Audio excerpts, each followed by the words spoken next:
On croit que la beauté vient des apparences, alors que la vraie beauté c'est la lumière que Allah, le Tout-Puissant, le Majestueux, place dans les cœurs.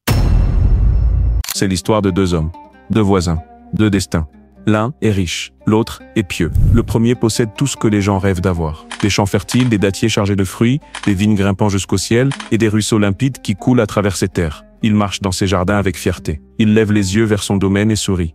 Mais ce sourire n'est pas de gratitude, c'est celui de l'arrogance. Car ce qu'il voit, il pense l'avoir mérité. Il oublie qui lui a donné cette richesse. Et il regarde son voisin, qui lui n'a que peu de biens, mais un cœur plein de foi. Un jour, alors qu'ils discutent, l'homme riche dit « Moi j'ai plus de biens que toi, et je suis plus puissant grâce à ma fortune. » Le croyant, choqué, lui rappelle « Te renies-tu celui qui t'a créé de terre, et qui t'a ensuite façonné en homme ?» Mais l'autre hausse les épaules. Il lève les bras, désignant son jardin, et dit « Je ne pense pas que cela périra jamais. Et même si je suis ramené à mon Seigneur, je trouverai certes là-bas mieux, encore que ceci. » Il vient de franchir une limite, car il a oublié de dire ces trois mots. Ces trois mots qui protègent, qui purifient, qui élèvent, Masha'Allah.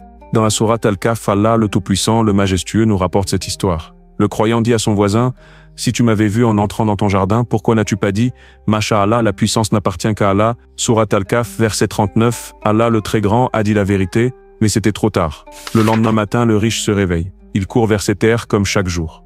Mais un silence l'accueille. Pas celui de la paix, celui de la ruine. Ses arbres sont arrachés. Le sol est sec. Les rivières ont disparu. Le jardin est devenu poussière. Il tombe à genoux. Il se frappe le front. Il se tord les mains de regret. Mais le mal est fait. Et dans son cœur, un écho résonne. Masha'Allah, Masha'Allah. Parce qu'il ne l'a pas dit quand il fallait. Parce qu'il a cru que tout cela venait de lui. Mais en vérité, tout vient d'Allah, le Tout-Puissant, le Majestueux. Et rien ne reste, sauf ce qu'il veut maintenir. Dans ce récit, Allah nous enseigne que l'arrogance détruit, et que le rappel sauve.